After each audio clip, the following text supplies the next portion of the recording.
Are you a new investor and you're just worried about getting involved in real estate because you hear all these stories and you just want to know really what is reality and what are myths? I'm Steve Rozenberg, and today we're going to break down the difference between a myth and a reality of being a real estate investor.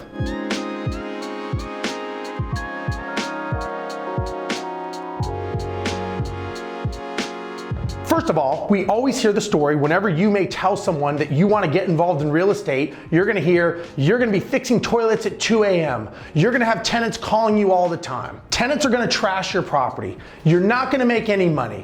It's just a headache. Some of those are reality and some of those are myths. It all depends on what you do to set yourself up leading to being an investor. Tenants are not going to call you if you set up proper procedures with your rental property and you set expectations with your tenant. If you allow yourself to be called at 2 a.m. and you allow yourself to go over there and plunge a toilet at 2 a.m., absolutely, that's what you could do. If you set up policies, procedures, and structure, your reality will now become that you own a business. Understand that when you own a rental property, it's not just 4 walls and a roof. Let's face it, anybody can buy a deal and get a good deal on a rental property. If you want to own a property over time, it's managing the asset to give you the return that you want to get over time. The only way that happens is creating structure, policies, procedures, systems to make sure that you can get your money out day after day, week after week, year after year. That becomes your reality.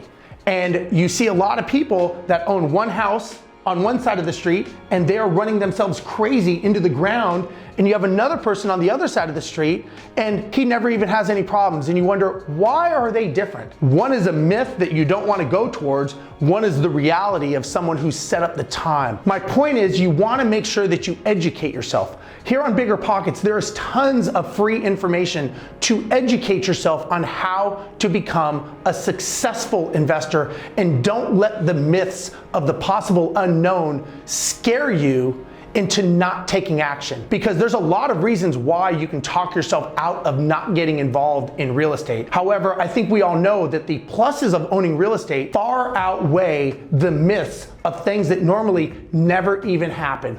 A lot of times I hear stories of all these things that could go wrong, and I'll ask an investor, how many times has that ever happened to you? And their answer is, well, it's never happened to me, but I heard that it could. So you're living the fear of what could happen and not taking action, as opposed to just taking action and putting systems in place and being proactive so that when that does happen, you can counteract it with a system, with a person, with a procedure so that it doesn't happen. And the other thing I want to say is, when you're a new investor, you have to be okay with making mistakes.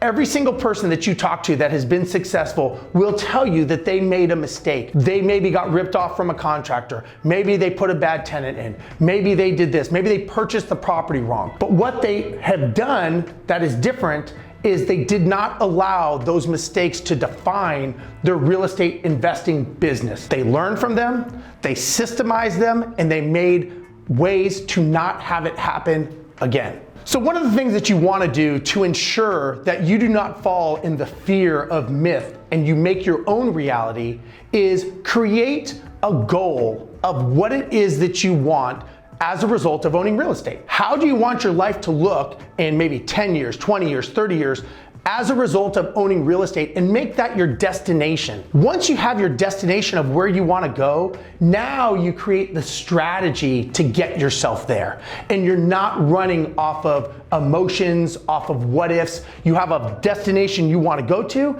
and now you have a strategy of the types of properties that you want to buy, and you create systems and structure. Now, if you don't have the time or the desire to create systems and structures, that's fine. Then you go ahead and outsource it to a management company or to something else, but you don't have to do it on the cuff. You don't have to do it on things that you don't know. Set up the systems, because that's really what you want to do. You don't want to buy real estate and have all these problems. Nobody gets involved in real estate to create these horror stories. Normally they do it because they're not prepared. They don't think about it. They jump in, they buy a deal, and then they want to think about the best way to set up the structure. I think that's backwards. I think what you need to do is you need to set up the systems and structure and team first, educate yourself, The deal is the last piece of the puzzle. Get the deal once you have everything else set up on the front end, and your life will be much, much easier. Trust me, I've done both ways, and it is not fun to just buy deals and figure it out how to make them work. In flying, it's called building the plane while it's in the air flying it. The chances of you getting it to work are slim to none. What I want to impart on you is the fact that your myth and your reality can be controlled by you. So if you liked what I had to say today,